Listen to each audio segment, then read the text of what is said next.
Lola Amaria, bintang film yang tertarik untuk mengangkat kisah penyandang tunanetra. Kisahnya unik, menarik, tapi yang menjadi pertanyaan, mengapa Lola tertarik untuk mengangkat cerita tentang kaum difabel, dalam hal ini penyandang tunanetra. Mari kita sambut Lola Amaria dan Hani. Lola, Hani, terima kasih sudah mau datang di acara Kikendi. Halo Hani, silakan duduk. Film tentang penyandang tunanetra. Ya. Ini film tentang apa persisnya? Tentang perjuangan 4 remaja tunanetra di SLB SMA yang mereka sangat riang dalam menghadapi hidup. Ada persahabatan, ada cinta segitiga, ada cemburu. Semuanya penyandang tunanetra? Iya. Siapa saja pemainnya? Ini ada Hani Valeri sebagai Nila. Hani sebagai Nila. Ada Jingga. Nah, coba berdiri pemain-pemainnya, boleh lihat? Ini Hibzane Bob, Jingga. Iya. Kemudian ada Kausan Marsayudana sebagai Marun dan Alfa Asobra sebagai Magenta. Oh, nama-nama warna ya. Baik, silakan duduk. Nah, Hani termasuk pemain di sini memerankan Nila tadi ya. Iya. Karakternya apa Nila ini?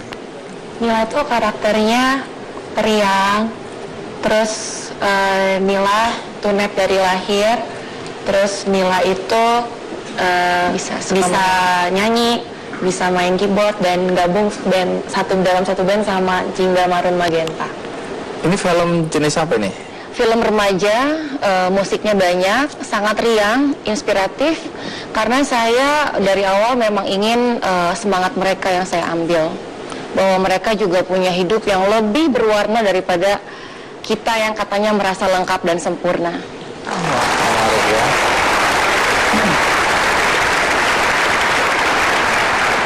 Saya sempat ngintip cuplikan film ini dan bingung, apakah ini pemainnya para tunanetra beneran?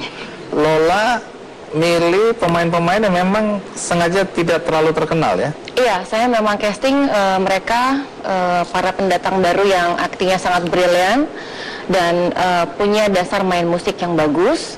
Karena kalau saya pakai artis terkenal, para penonton sudah tahu bahwa ini hanya acting karena aslinya mereka bisa melihat. Tapi kalau muka-muka baru ini kan mereka belum kenal sebelumnya, jadi anggapan teman-teman yang nonton pasti ini beneran gitu. Sebelum kita tanya kenapa sampai Lola tertarik untuk membuat film seperti ini, ada baiknya kita lihat dulu cuplikan film Jingga. Lola, cerita bagaimana sampai muncul ide untuk membuat film tentang penyandang tunanetra? Awalnya karena ketidaktahuan saya tentang teman-teman tunanetra ketika mereka berinteraksi sekolah, di rumah, kemudian di asrama gitu. Terus penyebab dari kebutaan sendiri, terus bagaimana mereka mengenali ruang, dan itu setahun saya riset dari ketidaktahuan. Kenapa gara-gara ketidaktahuan kok terdorong untuk bikin filmnya? Ya, jadi dari ketidaktahuan itu saya mencari tahu. Setelah mencari tahu, ternyata menarik, baru bikin film dan dibagi ke semua, supaya mereka juga dapat edukasi dari film tersebut. Risetnya berapa lama? Tahun. Di mana risetnya? Di SLBNA Bandung, di SLBNA Pajajaran Bandung, dan kebetulan saya didampingi oleh Pak Tri Bagio yang menjadi konselor di SLB tersebut. Saya dibimbing untuk melihat lebih dekat teman-teman yang dari TK, SD, SMP, SMA, bahkan yang sudah kuliah maupun yang sudah menikah. Kemudian saya diajak ketemu orang tua mereka dan bagaimana mereka berinteraksi di rumah, bagaimana orang memperlakukan mereka, dan bapak ibu guru di sekolah. Dari riset itu apa temuan yang paling menarik waktu itu? Yang paling menarik banyak. Yang pertama, mereka bisa mengenali langkah tanpa melihat. Mengenali langkah tanpa melihat? Mendengar langkah dan dia bisa tahu itu siapa. Oh, jadi kalau Lola jalan, mereka tapi tahu? udah 2 kali ketemu ya, Iya. itu dia bisa tahu. Okay. Dari suara langkahnya, dari baunya mereka bisa tahu. Waduh. Kalau itu saya cepat ketahuan. Kemudian ada 3 orang di depan, dia hanya meraba, Iya. dia bisa tahu itu siapa. Wow. Buat Kemudian, Lola yang belum mengenal dunia ini menarik sekali. menarik. Itu ya. Jadi ketika saya datang, yang saya pikir mereka dunianya suram, kemudian gelap dan selesai, ternyata tidak secemen itu. Jadi ketika saya datang, mereka bermain musik, mereka bernyanyi, mereka gembira, bahkan mereka menceritakan kenapa mereka tunanetra dengan senang dan gembira. Jadi nggak ada beban di hidupnya. Ya, persepsi kita sering salah ya. Ya. Karena itu tadi saya belum apa-apa bercanda dengan Mas Sabto. Karena dari pengalaman saya juga berhubungan dengan teman-teman tunanetra, dengan Mbak Arya, itu guyon terus saja. Jadi bercanda.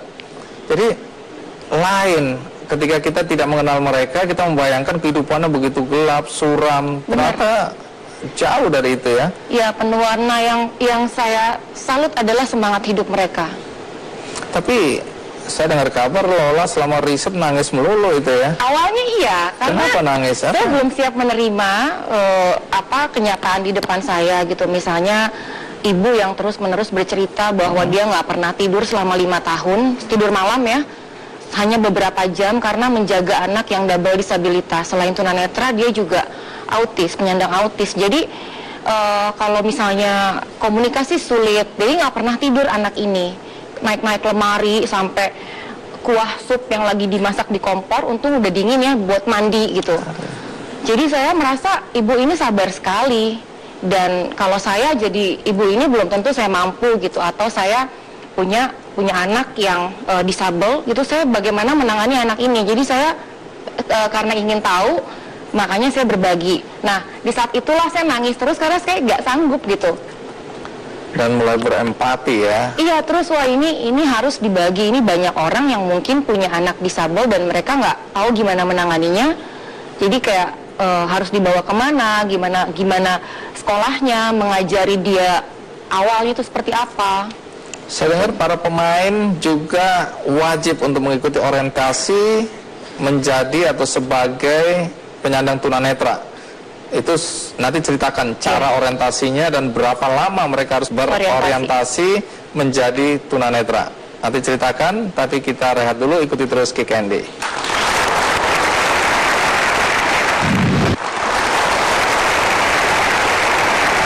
Setelah saya dengar ketika teman-teman kita ini, para bintang dari film Jingga ini mau memulai syuting, itu mereka harus melakukan orientasi bagaimana menjadi tunanetra.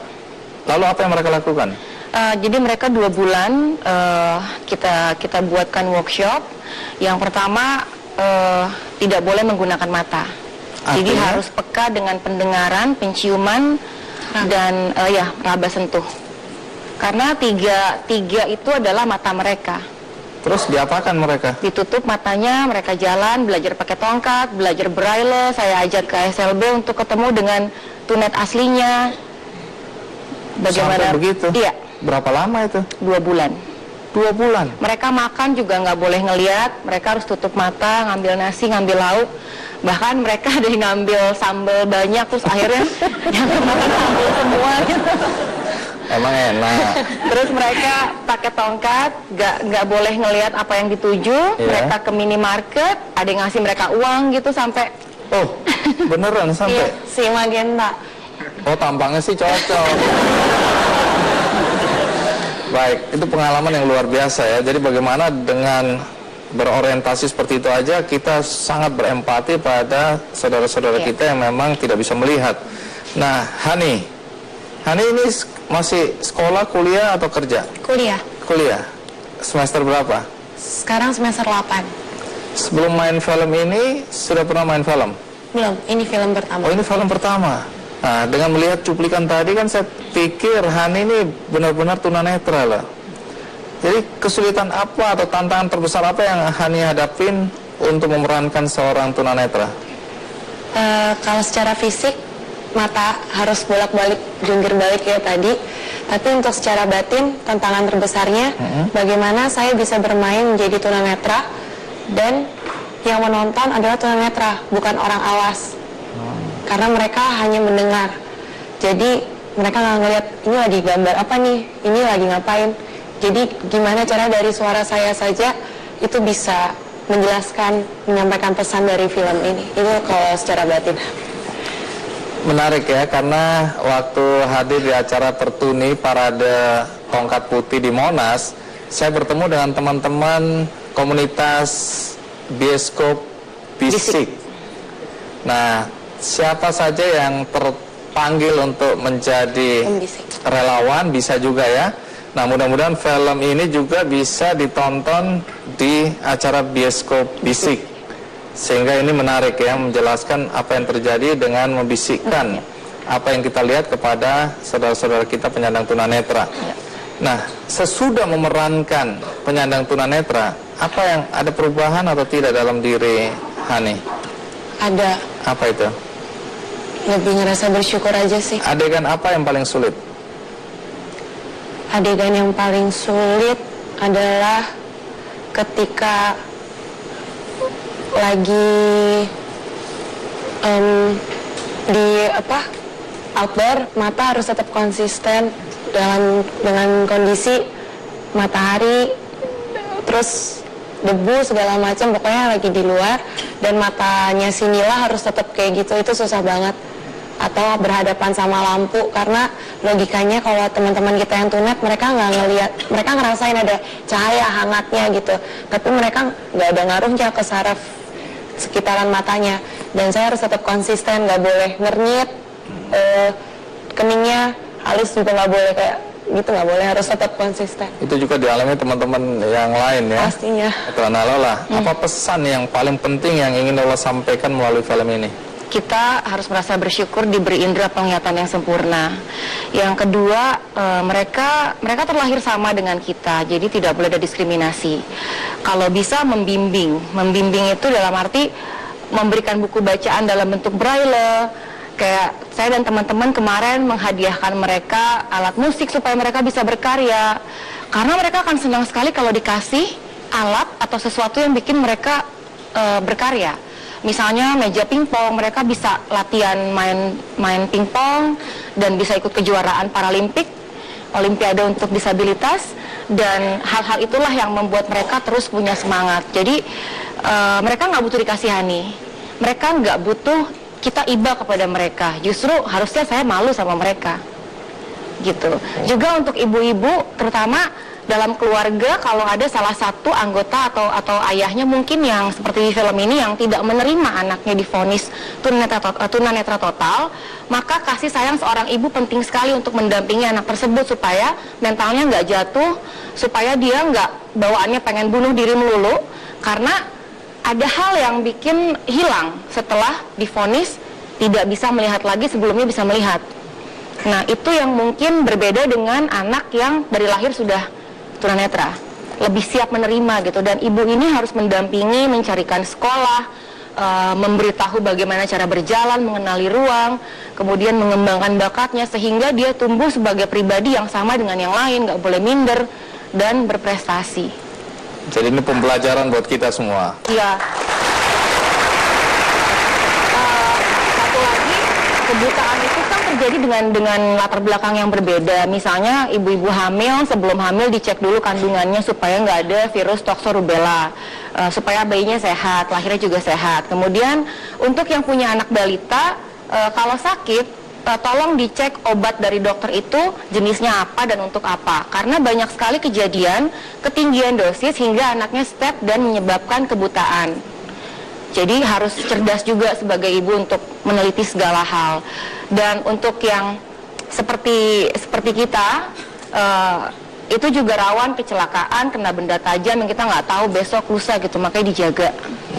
Ya. Baik, banyak sekali pesan dari film ini ya. Baik, kita berikan aplaus untuk Lola, Hani, dan teman-teman pemeran di film Jingga. Ya, terima kasih untuk film yang memberikan edukasi bagi kita semua dan tentu sikap pembelaan, sikap empati bagi teman-teman penyandang disabilitas. Terima kasih Lola, terima kasih Hani dan semua ya. Seperti biasa di akhir acara ini saya akan bagikan satu buku yang juga luar biasa bercerita tentang penyandang disabilitas. Judulnya Sedikit di Atas Cinta. Penulisnya adalah Sastri Bakri. Dan Sastri Bakri sudah ada bersama kita, boleh berdiri? Iya, ini penulisnya. Terima kasih untuk buku yang luar biasa. Karena buku ini memberikan inspirasi semangat bagi kita semua, maka saya akan bagikan satu-satu untuk Anda di studio.